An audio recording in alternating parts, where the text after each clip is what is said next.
This channel does not promote any violent, harmful, or illegal activities. All content provided by this channel is meant for an educational purpose only. অন্যদিকে যে খবর পাচ্ছি আমরা, শাহজাহানের বিরুদ্ধে এখনো হয়নি লিখিত অভিযোগ। নেজার থানায় এখনো অভিযোগ করেনি ভোলানাথ। লিখিত অভিযোগ পেলেই এফআইআর করবে পুলিশ। এখনো পর্যন্ত ভোলানাথ ঘোষ এবং তার পরিবারের তরফ থেকে শাহজাহানের বিরুদ্ধে কোনো রকম অভিযোগ করা হয়নি। নেজার থানায় কোনো অভিযোগ এখনো পর্যন্ত জমা পড়েনি শাহজাহানের বিরুদ্ধে। লিখিত অভিযোগ পেলেই এফআইআর করবে পুলিশ। কিন্তু পুলিশ কি সুমোটো করতে পারে? করার কি জায়গা আছে?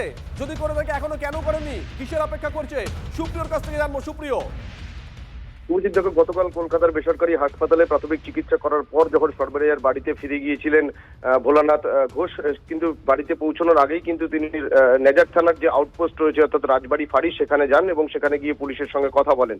এবং সেক্ষেত্রে আমরা যেটা এখনো পর্যন্ত জেলা পুলিশের তরফ থেকে সূত্র মারফত জানতে পারছি যে ভোলানাথ ঘোষের তরফ থেকে এই যে গাড়ি দুর্ঘটনা যেখানে তার ছেলের এবং গাড়ির চালকের মৃত্যু হয়েছে সেই ঘটনায় কিন্তু অন্যতম উইটনেস বলা যেতে পারে এই ভোলানাথ ঘোষ।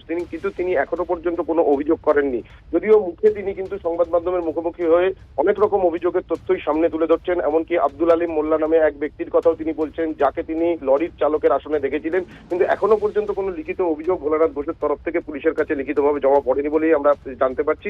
যদি ভোলানাথ ঘোষ তিনি লিখিতভাবে অভিযোগ করেন তবে তার সঙ্গে মৌখিকভাবে কথা বলে গোটাটাই কিন্তু জানার চেষ্টা করেছেন তদন্তকারী আধিকারিকরা বা পুলিশের যারা দায়িত্বপ্রাপ্ত অফিসাররা রয়েছেন।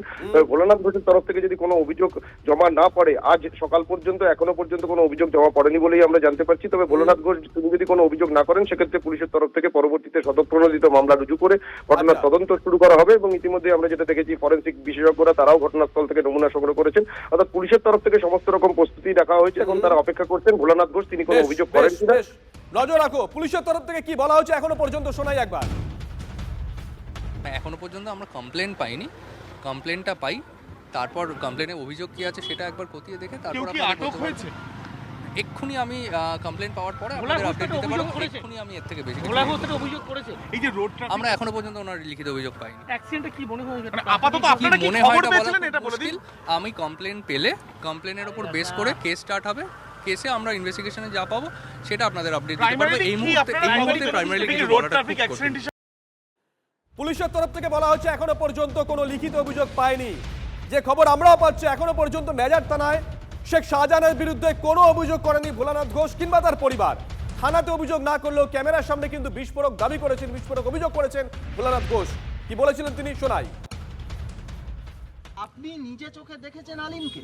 কালো সোয়েটার পরা ছিল, হাফ এইটুকু পর্যন্ত বলছি। যখন সাইডে গাড়িটা কাজ করে আলিম। গাড়িটা কে চালাচ্ছিল? আলিমে গাড়ি আলিমই চালিয়েছে।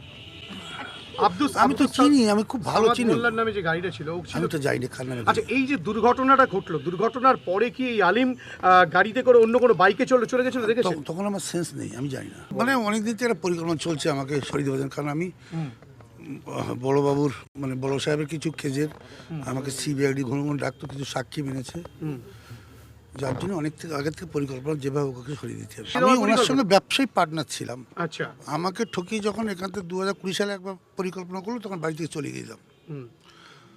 তারপরে বাড়িতে আসলাম প্রশাসনের দৌলতে বা আমাদের হাজি সাহেব এমপি চলে সুন্দর চলছিলাম, কিন্তু ওরা বেরোতে পারছে না। এক দিন যাচ্ছে, এবার বিভিন্ন পরিকল্পনা যে বলে আমি আরো কিছু ক্ষতি করতে চলেছি, তাই ওকে সরিয়ে দিলে আমার ঠিক থাকবে। সব